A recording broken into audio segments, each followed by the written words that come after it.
There is more love somewhere. There is more love somewhere. I'm gonna keep on till I find it. There is more love somewhere. There is more hope somewhere. There is more hope somewhere. I'm gonna keep on till I find it. There is more hope somewhere. There is more peace somewhere. There is more peace somewhere. I'm gonna keep on till I find it. There is more peace somewhere. There is more joy somewhere. There is more joy somewhere. I'm gonna keep on till I find it. There is more joy somewhere.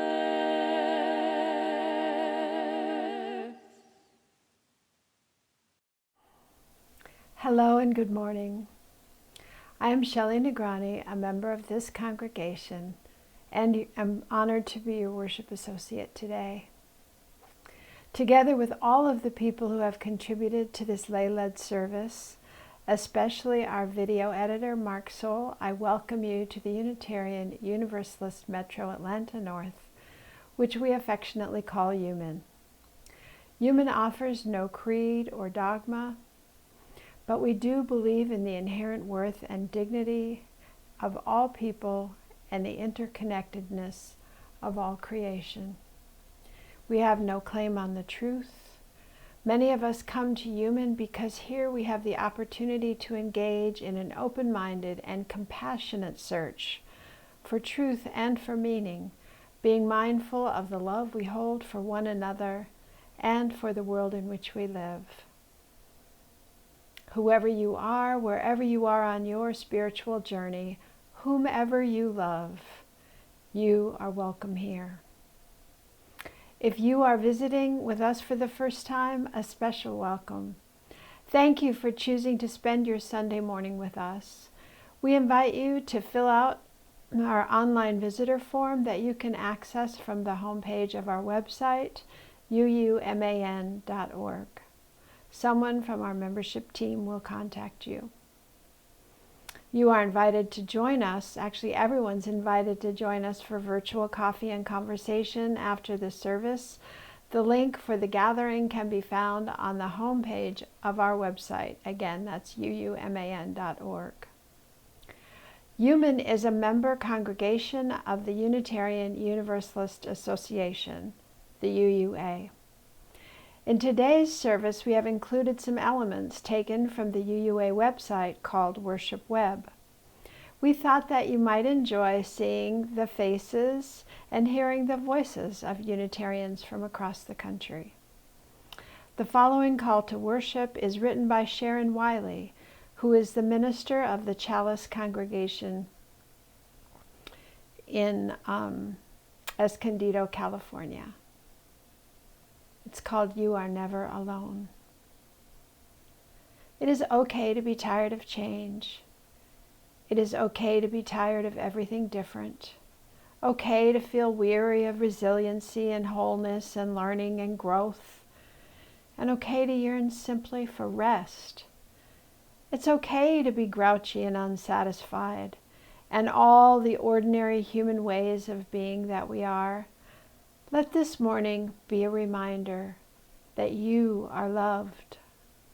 Let our time together soothe what is restless in you. May you be comforted in knowing that whatever you are feeling today and other days, you are not alone. You are never alone. Come, let us worship together. Hey everyone, I'm Tanya. I'm the treasurer of UUMAN, and here to speak briefly about our upcoming Stewardship Campaign. The Stewardship Sunday we have each year is slated for next Sunday, February 28th. There are a few things I would like for you to ponder between now and next Sunday, if you don't mind. I'd like for you to think about what UUMAN means to you. Think about, why did you seek UUMAN before you walked through our doors? What influenced your decision to become a UUMAN member? How do you carry the message of Unitarian Universalism in your daily life? An amazing fact is that during this pandemic, we have had 12 new members join us, and they've only been with us online. They have not even experienced the love that abounds us when we are all in the sanctuary together. I know I love that, and you all know that I love giving hugs, and this has been a horrible time for me not to be able to give hugs. But although remotely, UUMAN is still strong, we're vibrant, and we are available for people to find. The message of Unitarian Universalist is alive. UU's work for the common good to make the world a better place for those who are less fortunate, whose voices are unheard. I couldn't be prouder than to be a part of this message. The pandemic, however, has certainly made this a challenging year for everyone, including UUMAN, our beloved church. We have so much work to do, and the world needs us. Keep in mind the upcoming Planting Our Future meetings are very important to UUMAN and for your voice to be heard. The Stewardship Campaign will fund the church and our ministry for our next fiscal year, so our message is carried loud and strong.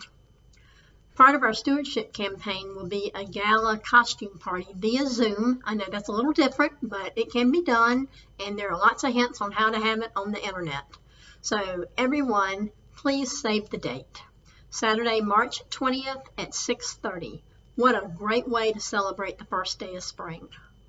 This is going to be a ton of fun. We will have great prizes, and costumes will be on everyone, I hope, because we're going to have a costume party. And we're going to celebrate our funding of UUMAN for our 2021-2022 fiscal year.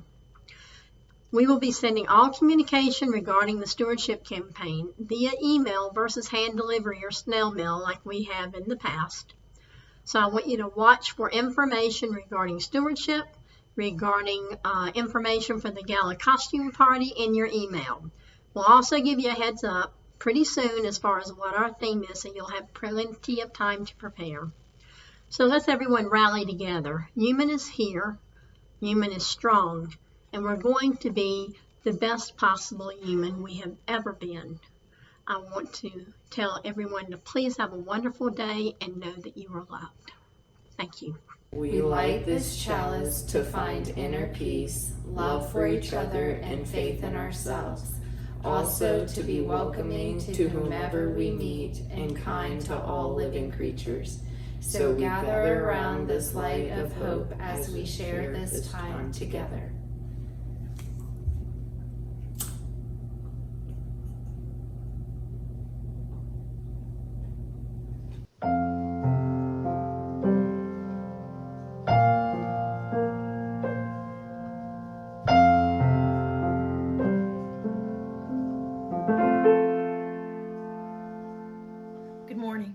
Today's story is Tiny the God by Becky Brooks. Once upon a time, there was a tiny little itty-bitty, very small, very tiny, very little God named Tiny. She lived her life hearing stories about all the big gods, and well, let's face it, she was jealous. She knew she needed to find some spark that made her existence meaningful. And so Tiny watched the humans for a while. And then she happened upon an idea. She thought, this'll let them know that I'm the bomb. Ready? Here it is. You are not alone. She took the form of a very light breeze, and in a voice so quiet each person could only hear it in their minds, she said, you are not alone. You are not alone. People loved it. I mean, who wouldn't love to hear that?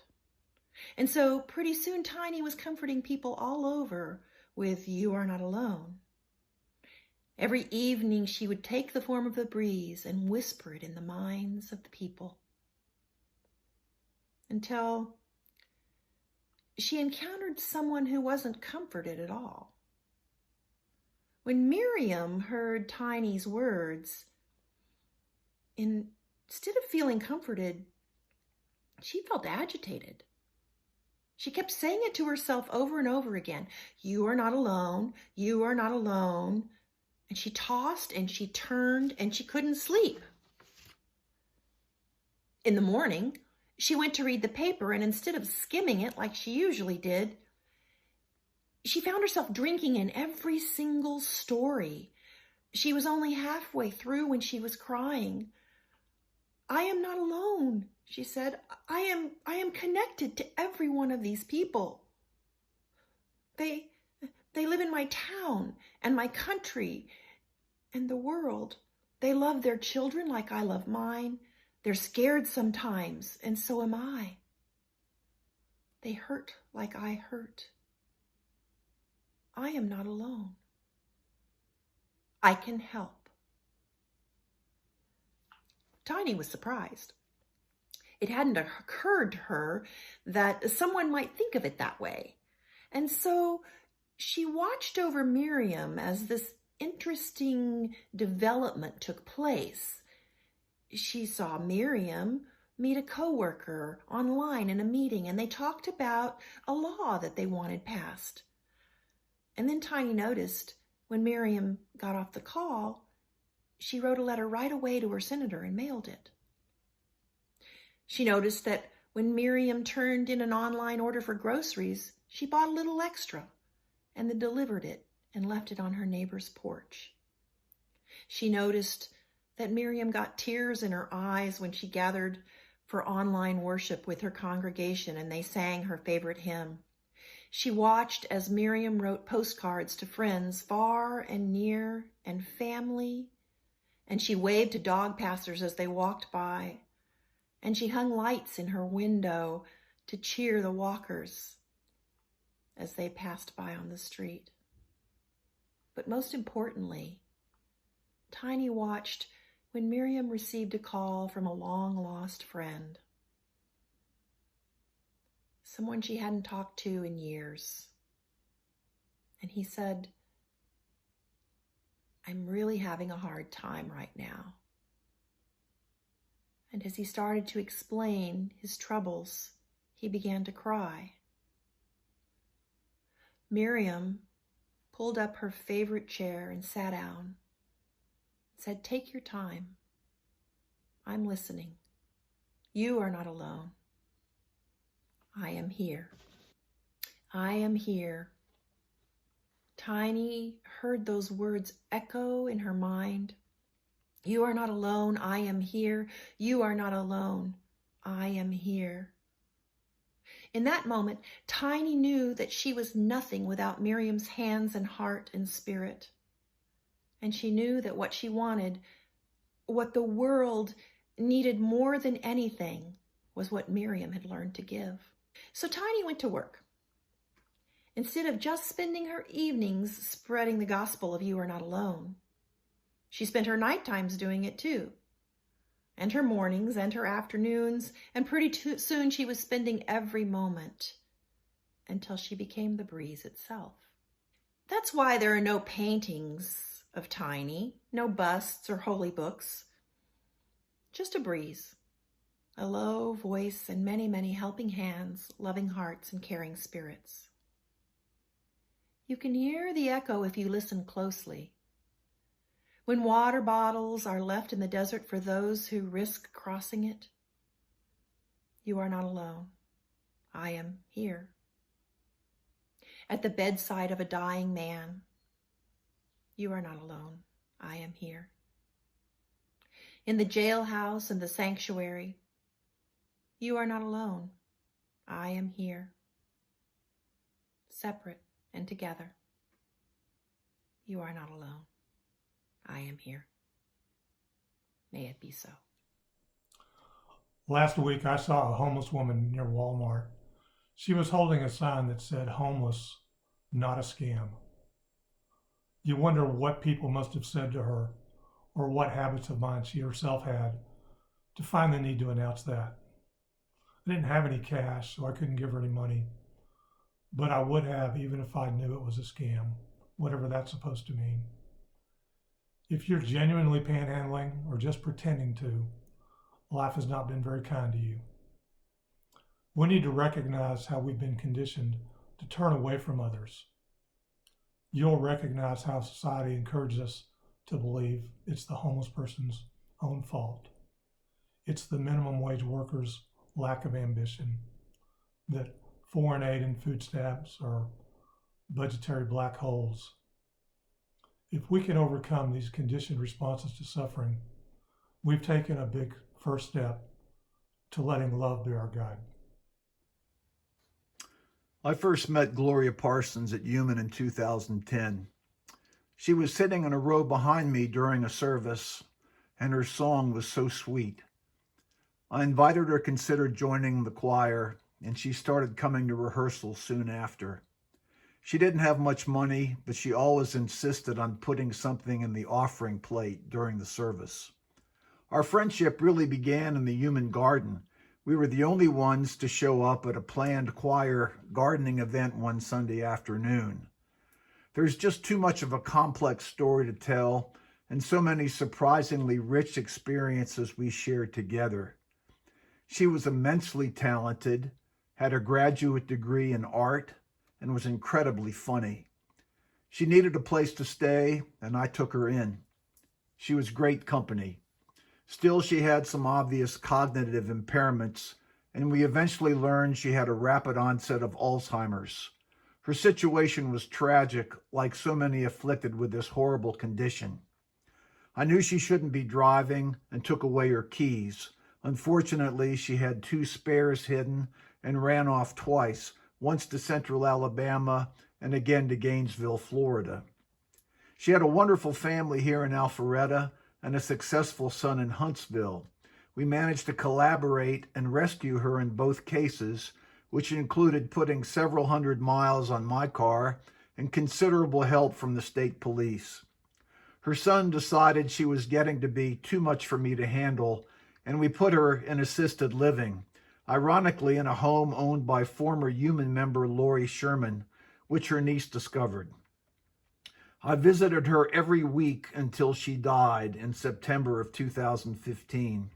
I took her out for rides and to family gatherings. She remained a dear friend and an important part of my life. Many of you knew her. She was good and had a big heart and meant a lot to me. She asked me not to forget her, and I won't, nor will I forget the related tenderness shown me by several UUMAN friends. We are not lovers because of the love we make, but the love we have. We are not friends because of the laughs we spend, but the tears we save. I don't want to be near you for the thoughts we share, but the words we never have to speak. I will never miss you because of what we do, but what we are together.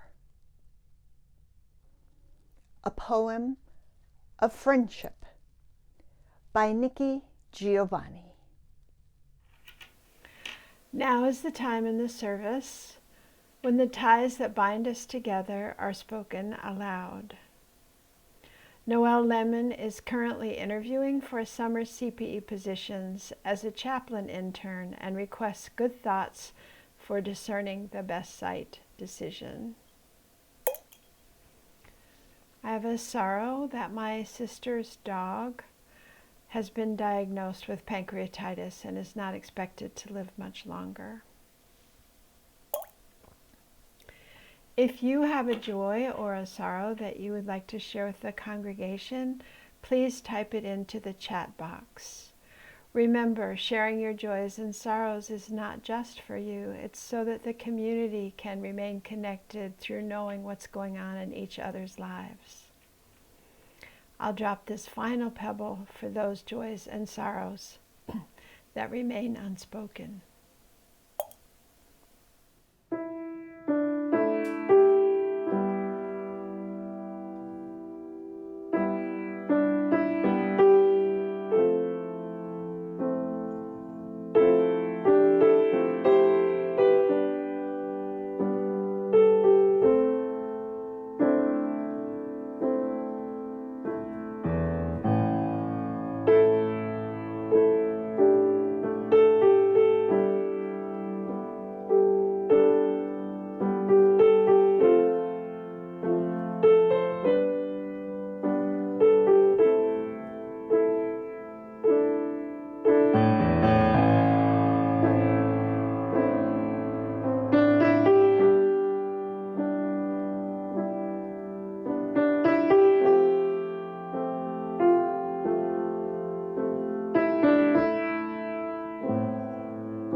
To me, answering the call of love is about letting love be your compass.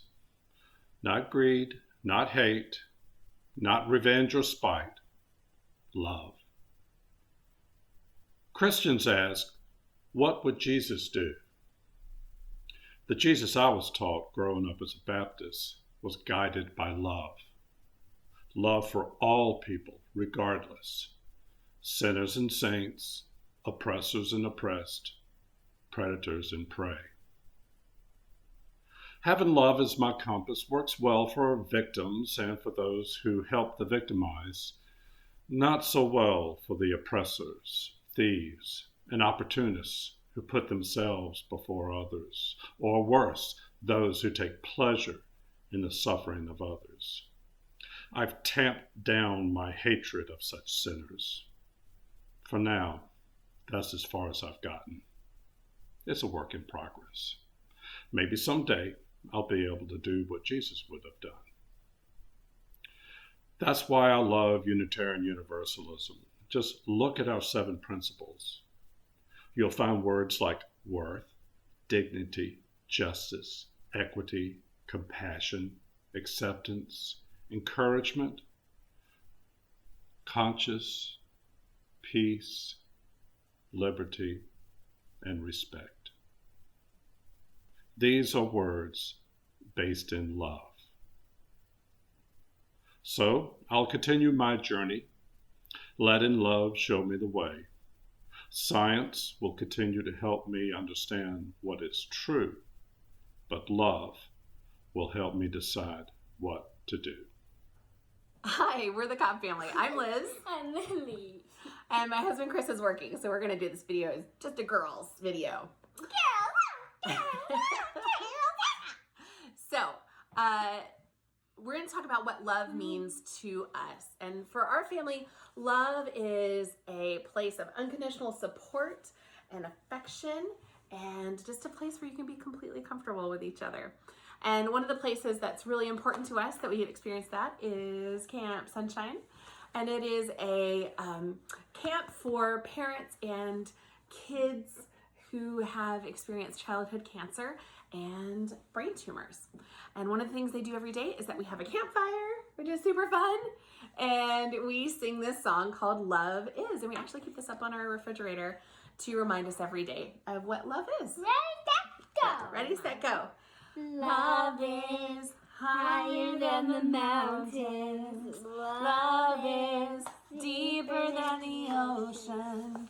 Love is wider than the miles between you and me. Love is stronger than a freight train. Love is faster than a jet plane. Love is bigger than the troubles that we'll ever see. Thanks. I love you. I do. Hi, I'm Mike Chambers.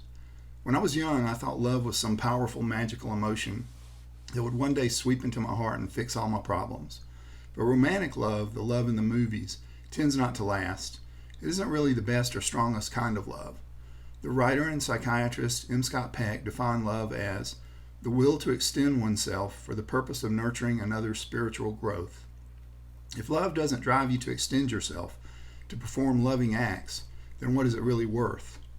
Love is not effortless. In fact, it's precisely about the effort. Love without effort is just some vague emotion that does no one any good. Just as beliefs or principles never translated into action have little value. The good news is, love doesn't require some grandiose act. When you do all the chores for a loved one because you know they are stressed or sad about something, that's love. When you notice someone sitting alone and summon the courage to go up and speak to them, that's love. When you prepare a meal for Family Promise, that's love. And when you unload food trucks at North Fulton Community Charities, love. You get the point. For me, love is as love does. I think if more people realize that love is an act, that literally all you have to do is make an effort, we wouldn't have so many people who feel that they've somehow missed out on love. Because maybe the best thing about love is that when you perform these random acts of love, it does have an effect on your heart and soul. It's a boomerang. It heals the giver as much as the recipient. We are here to be lifted in love. Look at the birds, they tell us. We are here to be lifted in love. Look at the trees, they tell us. We're here to be lifted in love, to listen to love as a flower raises its face to the sun. We are all one, here to be lifted in grace and love. We are here to be lifted in love. Look at the sky, it tells us. We are here to be lifted in love. Look at the trees, they tell us. We're here to be lifted in love, to listen to love as the children raise all their faces to the sun. We are all one, here to be lifted in grace and love. We are here to be lifted in love. Look at the trees, they tell us. We are here to be lifted in love. Look at the seas, they tell us. We're here to be lifted in love, to listen to love as the flower raises its face to the sun. We are all one, here to be lifted in grace and love.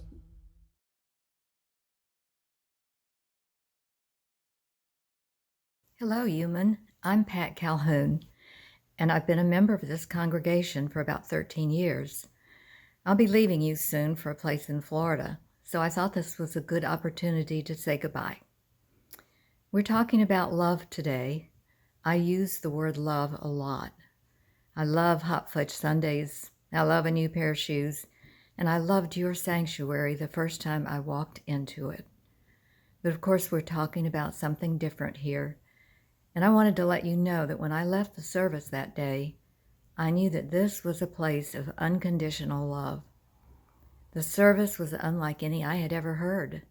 The chalice lighting, the music, the joys and sorrows, the message were all thrilling to me, and I wanted to be a part of it. As I sit here and think about all of you that I got to know over the years, I'm tempted to name each one of you and tell you how much I love you for just being you in your own and special and unique way. That would take too long, so I'll leave it at that. Look me up if you ever visit Naples. It's just before you hit the Everglades on the West Coast.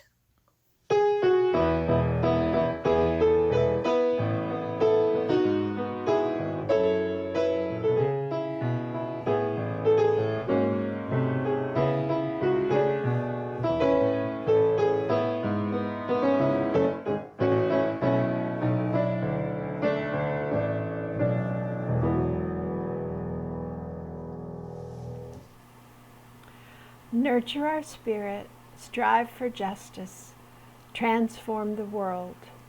This is the mission of Unitarian Universalist Metro Atlanta North Congregation. We fulfill this mission with our commitment of time, energy, talent, and resources. Individually and together, we are Unitarian Universalists building a world filled with peace, justice, joy, and love. The offering will now be taken using the Givelify app.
We extinguish this flame, but not our hope for the future, our courage in the face of crisis, or the love we share with one another and the world.